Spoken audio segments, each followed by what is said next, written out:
आज संजय राऊत यांनी सकाळी टीका केलेली आहे की लाडकी बहीण योजनेमुळे नंतर सरकारी कर्मचाऱ्यांचे पगार द्यायला पैसे उरणार नाहीत, सरकारी कर्मचाऱ्यांचे पैसे पगार दिला जाणार नाही ही भीती व्यक्त केली जाते। मुळात संजय राऊत यांना स्वतःच्या पगाराची चिंता आहे, कारण आता उद्धव ठाकरेंच्या जर लक्षात आलं की अरे संजय राऊत यांना पगार आपण देतोय आणि चाकरी शरद पवारांची करतायत, त्याच्यामुळे बहुतेक त्यांना काळजी लागलेली आहे। केवळ निवडणुका आलेल्या आहेत, सरकारी कर्मचारी यांच्यामध्ये असंतोष निर्माण करणं हा त्यामागचा उद्देश आहे। आपण आठवत असेल आपल्याला की एस टी कर्मचाऱ्यांचे पगार कोणी रखडवले होते, एस टी कर्मचाऱ्यांचा जो संप झाला होता त्याला कोण जबाबदार होतं, तेच एस टी कर्मचारी आज आनंदाने आपलं काम करतात।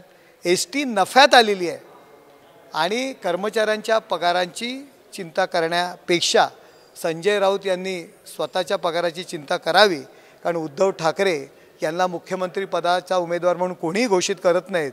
त्यामुळे कदाचित अचानकपणे उद्धव ठाकरे वरती डोंगरावरती जातील आणि तपस्येला बसतील, त्यानंतर संजय राऊत यांचा पगार कोण देणार ही मुख्य चिंता संजय राऊत यांना पडलेली आहे। 40,000 कोटी कॉन्ट्रॅक्टर्सचे अडकलेत अशी टीका त्यांनी केली। किती कॉन्ट्रॅक्टरची काळजी करणार, यांचं अजूनही आपलं पूर्ण लक्ष आणि पूर्ण चित्त पूर्ण मन ठेकेदारांच्या पगारावरती आहे। संजयजी राऊत अहो काय ते ठेकेदारांनी दिलेल्या पैशावरच तुमचा पगार येणार आहे का? मातोश्रीकडे भरपूर पैसा आहे, त्यामुळे चिंता करू नका, तुम्हाला तुमचा पगार मिळेल। आणि नाहीच मिळाला पगार, जर मातोश्रींनी नाही दिला तर आहे ना सिल्वर ओकमधून मिळेल, ओव्हरटाईमचा पगार मिळेल, पण मिळेल, चिंता करू नका। या राज्यामध्ये माननीय मुख्यमंत्री एकनाथ शिंदे साहेब असतील, देवेंद्र फडणवीस असतील, अजितदादा असतील, हे राज्य खूप चांगल्या पद्धतीने चालवत आहेत आणि आपण जी शोककळा पसरवली होती या महाराष्ट्र राज्यामध्ये ती आता निघून गेलेली आहे। तुम्ही चिंता करू नका, नाहीतर पत्राचाळ घोटाळ्यातलं आहे ना शिल्लक आहे त्यातले वापरा, कशाला चिंता करता। शिवसेनेत आणि राष्ट्रवादीत जोरदार इन्कमिंग सुरू आहे, त्यांनी दीपेश म्हात्रेंचा उल्लेख केलेला आहे आणि आचारसंहितेनंतर सगळ्यात मोठं इन्कमिंग पाहायला मिळणार असं ते म्हणतात। हे बघा, राजकारणामध्ये प्रत्येकाला इच्छा आकांक्षा असतात। आता काही लोक गेले असतील, आता प्रत्येकाला त्या ठिकाणी आमदार व्हायचं आहे त्यामुळे गेली असतील, पण आम्ही काय त्याकडे काही लक्ष देत नाही। तुम्ही डोंबिवलीमध्ये दीपेश म्हात्रेवरनं जर उदाहरण देत असाल तर उभाटामध्ये कोण शिल्लक राहते का बघा, की ज्या लोकांनी सुरुवातीपासून तुमच्याबरोबर राहिले, सदा थरवड यांना तुम्ही आमदारकीचा शब्द दिला आणि आता तुम्ही दीपेश म्हात्रेंना घेतलात। दीपेश म्हात्रेंच्या प्रवेशाला तुमच्या डोंबिवलीमध्ये तुमच्या शिल्लक सेनेतील किती लोक हजर होती, किती नेते त्या ठिकाणी होते? तुम्ही आधी तुमच्याकडे असलेली लोक सांभाळा आणि नंतर नव्यांचं पहा। त्यांनी अजून एक असं म्हटलंय की मुख्यमंत्र्यांनी आपल्या चिरंजीवान काय करत आहेत ते बघावं आणि दुसरी गोष्ट म्हणजे ते म्हणलेत की हे मुख्यमंत्री दिल्लीला जाणं टाळू शकत नाहीत, आज मुख्यमंत्री दिल्लीत आलेत तर ते मुजरा करायला दिल्लीत आलेत। माननीय मुख्यमंत्री या ठिकाणी जो नक्षलवाद या विषयावरती पूर्ण राज्यांचे मुख्यमंत्री यांची बैठक आलेली आहे, त्याकरता आलेले आहेत। संजय राऊत आपले जे मुख्यमंत्री यापूर्वी होते ते रूममध्ये बसायचे, फेसबुकवरनं मीटिंग अटेंड करायचे आणि त्यांना फक्त मुंबई महापालिकेचीच काळजी होती, राज्याची काळजी आहे, देशाची काळजी आहे। म्हणून माननीय मुख्यमंत्री आज या संदर्भात जी बैठक आहे, महत्त्वाची बैठक आहे, त्याकरता आलेले आहेत। घरात बसून सर्व काही कामं होत नाहीत, आपण घरात बसलात म्हणून आत्ता तुम्हाला घरात बसावं लागलं। एकनाथ शिंदे साहेब बाहेर पडलेत म्हणून आज ते बाहेर सर्वत्र फिरत आहेत, राज्याची काळजी आहे म्हणून आलेले आहेत। तुम्ही मुजरा आणि ह्या गोष्टीची तर बोलूच नका। अहो तुम्ही सोनिया गांधींच्या बाहेर तुम्हाला मुजरा करायला पण संधी मिळत नाही आहे, समोर उभं त्या करत नाही आहे, तुम्ही दाराच्या बाहेर उभं राहताय आणि त्या बंद दाराआड आतमध्ये रूममध्ये असताना बाहेरून तुम्ही मुजरा करताय, एवढी वेळ तुमच्यावर आलेली आहे। त्यामुळे तुम्ही मुख्यमंत्र्यांवरती टीका करण्याचा प्रयत्न करू नका।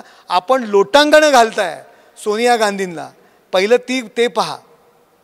वर्षावरून धमक्या दिल्या जात आहेत, मुख्यमंत्र्यांच्या चिरंजीवांचा देखील उल्लेख करण्यात आला आहे। संजय राऊतांनी हे आरोप संजय राऊत यांना माननीय मुख्यमंत्री देवेंद्र फडणवीस आणि श्रीकांत शिंदे यांच्या व्यतिरिक्त कोणी चेहरा सध्या टीकेकरता मिळत नाही आहे आणि त्याचा त्यांना ओव्हरटाईम पगार मिळतो आणि त्यानुसार ते काम करतात. श्रीकांत शिंदे यांच्यावर टीका करत असताना श्रीकांत शिंदे पक्षाकरता काय काम करत आहेत ते पहा आणि श्रीकांत शिंदे यांच्या पक्षाच्या कामामुळे राज्यात करत असलेल्या कामामुळे यांची पळताभुई थोडी झालेली आहे. यांच्या लक्षात आलेलं आहे यांच्या बुडाखालचं जे काय पायाखाली उभं राहतात ते आसनच त्यांनी काढून घेतलेलं आहे.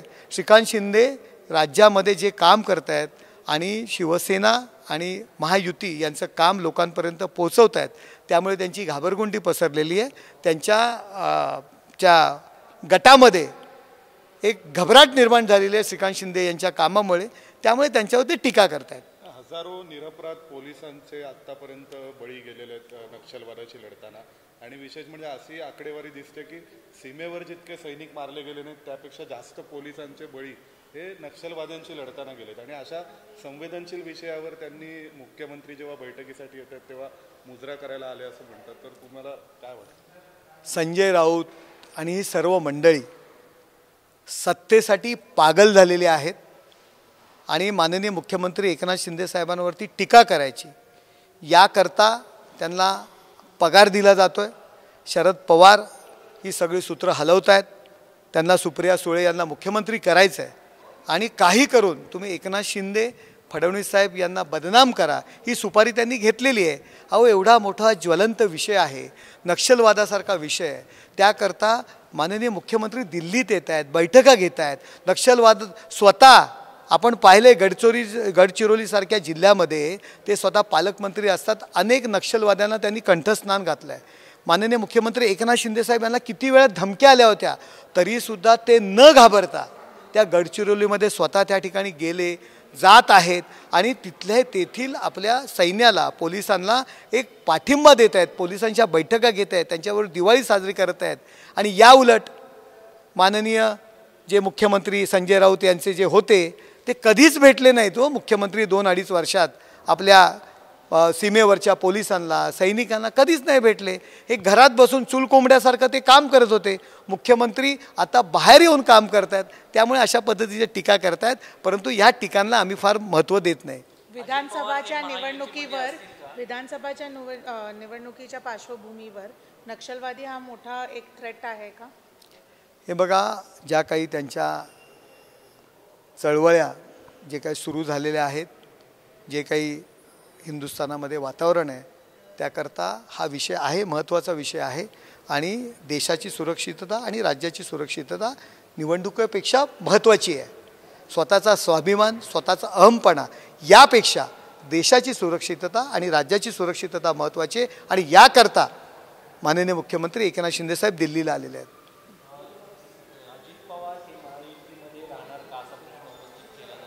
नाही, नक्कीच. आत्ता हे बघा, महायुती आहे, अजित पवार साहेबसुद्धा आमचे सहयोगी आहेत आणि तिघही मिळून एकत्र आम्ही लढणार आहोत.